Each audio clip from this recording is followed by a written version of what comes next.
德妃突然召集我们做什么呀？不知道，还特意叮嘱要穿练功的衣服。哼，皇后娘娘虽然有孕，但我们的训练也不能因此懈怠。皇后娘娘都怀孕了，怎么我们还要习武啊？我以为以后都不用来了呢。习武讲究的是一个持之以恒，即使皇后娘娘不便监督，我们也应当自觉。哈！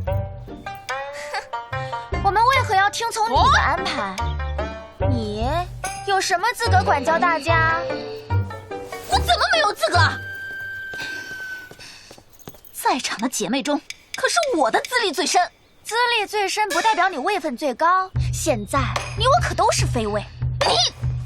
你想讨好皇后娘娘，可别拿我们做幌子。你说什么？我说的都是事实。吵什么？